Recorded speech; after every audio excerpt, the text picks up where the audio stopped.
Kalau kalian bertanya, anime yang paling gue suka, gue bakalan jawab antara AOT. Kalau enggak ya Spy X Family. Karena gimana ya, alasan kenapa gue mulai menyukai Jepangan ya gara-gara AOT. Pas COVID, ya gue ibu COVID BTW, teman-teman gue pada ngomongin Eren Mikasa gitu. Karena gue nggak tahu ya gue nanya dong, lu pada lagi bahas apa sih? AOT. Oh, nontonnya di mana? Di anime. Sesaat setelah mereka mengatakan hal itu, gue langsung install itu aplikasi. Dan gue memulai perjalanan perwibuan gue dengan menjadi seorang bajak laut. Tapi ya sekarang kalau bisa nonton yang legal ya yang legal gitu ya. Awalnya jujur, gue gak suka sama hal beginian. Karena emang awalnya gue gak terlalu suka anime gitu. Gue pas pulang ngaji aja, gue kagak nonton Naruto cuy, serius. Semenyedihkan itu ternyata hidup gue anjir. Di saat temen-temen gue lari-lari sepulang ngaji cuma buat nonton closingnya Naruto, I'm just chill. Gue pulang ngaji, jajan kek atau apa kayak gitu. Lanjut ke AOT barusan. Gue emang gak terlalu suka pada awalnya, tapi biar gue bisa ngikutin obrolan temen gue ya gue paksa buat nonton. Sampai akhirnya gue lihat MC gue ternyata Titan. Udah gitu, Titannya ternyata gak cuma satu.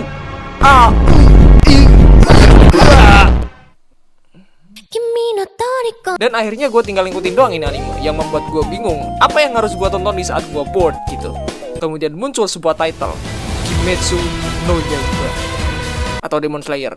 Dan akhirnya tokokan gue mulai saling ngasih rekomendasi anime gitu yang membawa gue ke Spy X Family. Apalagi Spy X Family ini lebih fokus ke slice of life gitu ya kan, yang mungkin cocok buat gue yang udah berumur ini. Dan dua anime ini juga jadi anime favorit gue gitu ya. Sampai kalau kalian lihat channel banner gue, itu ada Agent Twilight sama Eren. Ya sampai sekarang gue takut kena wan sama YouTube. But whatever it is, dua anime ini bagus buat ditonton. Tapi kalau lu nanya ke gue, anime apa yang terbaik menurut gue bakalan jawab So no Frieren atau Frieren Beyond Journey's End. Kenapa yang terbaik menurut gue? Karena anime ini sempurna di mata gue. Lu mau nyari bagusnya di mana? Oke, pertama, storytelling. Kedua, cerita dan juga plotnya. Yang ketiga, visual dan animasi. 4, musiknya enak banget. 5, kesan pesannya juga ngena banget. Yang keenam, desain karakternya bagus. Yang ketujuh, detailnya diperhatiin banget. Dan yang kedelapan, the motherfucking meme. Banyak banget meme-nya like Frieren Smoke Face, pabrik susu, pahlawan Himmel akan melakukan hal yang sama, nenek-nenek tantrum, final boss, ketek ubel. I don't know, ini sih jatuhnya kayak fan service. Gue bakalan jelasin dikit aja terkait Frieren ini. Gue gak mau banyak-banyak jelasinnya, mengingat video terakhir yang cuma 10 menit aja gue ngeditnya sebulan. Tapi ya gue pengen review Frieren, jadinya ya udah singkat aja lah. Ceritanya itu tentang perjalanan Frieren setelah mengalahkan Raja Iblis.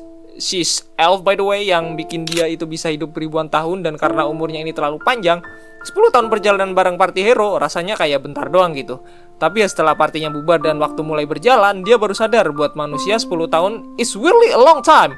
Yang membuat dia menyesal tidak mengenal teman-teman partinya di saat mereka sedang berpetualang bersama. Ya karena teman-teman partinya itu udah pada mokat karena tua ya. Dan Frieren pun berkelana lagi menyusuri rute dan tujuan yang bisa dibilang mirip dengan pada saat dia di party pahlawan gitu. Dari sini aja udah kelihatan banget ya anime ini tuh isinya penyesalan.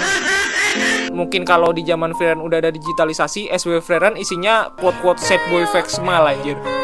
Dan yang mungkin pengen gue jelasin lagi itu terkait I don't know what is this name, tapi bodo amat, gue bakalan bikin istilah sendiri, yaitu karakter attribute. Dimana kalau kita lihat semua karakter di Frieren itu gak ada yang sempurna gitu. Like, oke, kalian mau contohnya? Bakalan gue kasih. Yang pertama, Frieren. Oke, dia kuat, but she's fucking dumbass, pemalas, tantruman, dan kadang-kadang batu kalau dibilangin. Udah dibilangin peti itu mimik, tapi kagak didengerin yang berujung